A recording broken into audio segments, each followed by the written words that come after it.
ഇന്ന് നമുക്കുണ്ടല്ലോ വളരെ വ്യത്യസ്തമായ രീതിയിൽ ഷെഫ് നളന്റെ വൈറൽ ഫിഷ് ഫ്രൈ ഒന്ന് ട്രൈ ചെയ്ത് നോക്കിയാലോ.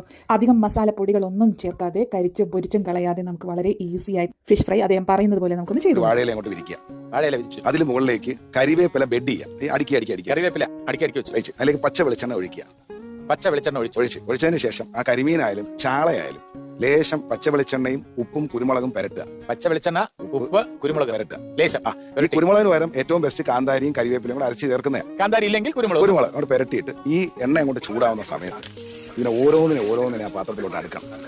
അടുക്കി വെക്കുമ്പോൾ ചെറിയ ഫ്ലെയിമിൽ ഇത് അങ്ങോട്ട് പൊള്ളാൻ തുടങ്ങും. പൊള്ളി വരുമ്പോഴത്തേക്ക് അതിനെ ഒന്ന് ട്വിസ്റ്റ് ചെയ്ത് രണ്ട് അതെ അപ്പൊ ആ ഒരു സിൽവറിഷ് ഫീലാണ് കാണുന്നത്. അതിലേക്ക് ലേശം തേങ്ങാപ്പാൽ ഒഴിച്ചു. ലേശം ഈ തേങ്ങാപ്പാലും ഇതിൽ ഉപയോഗിച്ചിരിക്കുന്ന പൊടിയും കൂടെ ഇതിനകത്തൊരു ഗ്രീനിഷ്, ഒരു യെല്ലോയിഷ്, അതായത് ഒരു പച്ചയും മഞ്ഞയായിട്ടുള്ളൊരു ട്വിസ്റ്റ് കളർ വരും. ഇതങ്ങോട്ട് വെന്ത് വരുമ്പോൾ നമുക്ക് ഇതിനകത്ത് തൊണ്ടേന്ന് വെള്ളമാണ്.